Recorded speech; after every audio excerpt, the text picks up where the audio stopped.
One day, not so long ago, the god Zeus, his wife, and his children leave Mount Olympus, descend to Earth, and join in the Mardi Gras festivities. That was my thought process when I began my new series, The Gods at Mardi Gras.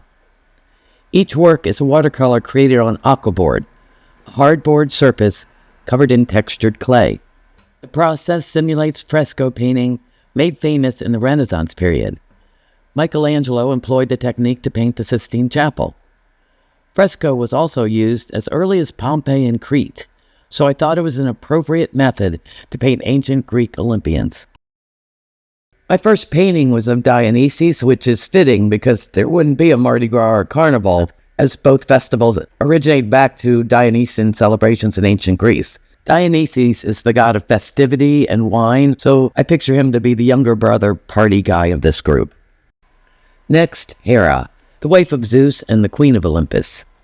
Also his sister, Her symbols are the peacock and the lotus flower. You might notice that she's the only god that I painted with green eyes. Hera's the goddess of marriage and well known to be very jealous of her many illegitimate stepchildren and their mothers. Zeus was reported to have over 98 children, so she had a lot to be green-eyed over. Ares is the god of war. He's also, by the way, the only legitimate son of Hera and Zeus. I depicted him wearing a Trojan helmet, and it seemed fitting. You could consider him the bad boy of the group. Both Zeus and Hera were always mad at him. He's the one most likely to start a bar fight on Bourbon Street. Artemis, the goddess of the hunt. She's often seen with a bow and an arrow, so I incorporated one into her mask. The red amaranth flower is also associated with Artemis, and that's the flower you see in her hair.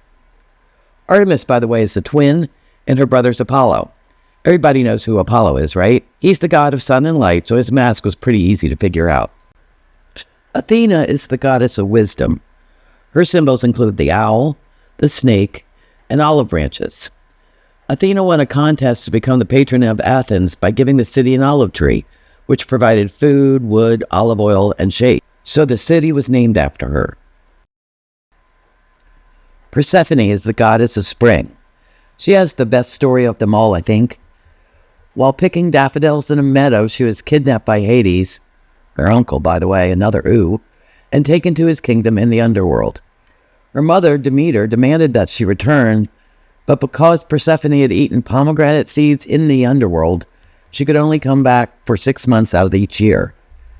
This legend explains the changing of the seasons. While Persephone is in the underworld, we have fall and winter, and when she returns each year, spring begins again. Hermes is known as the messenger of the gods, and he is the patron god of travelers. His symbol is the caduceus, a staff with 2 snakes wrapped around it and wings. One of Hermes' jobs was to take people down to Hades in the underworld after their death, and he would bring Persephone back every spring. Aphrodite is the goddess of love and beauty. In Roman mythology, she was known as Venus. Red roses are the sacred symbol of Aphrodite, and to this day they represent the ultimate romantic gift.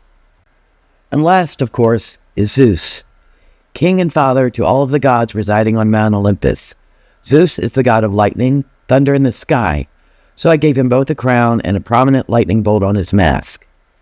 To emphasize his primary position in the group, he's the only one of the 10 figures looking straight at the viewer.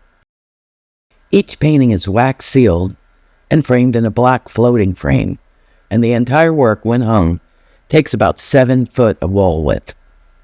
Information about this series and to view some of my other works, go to karenschaaf.com.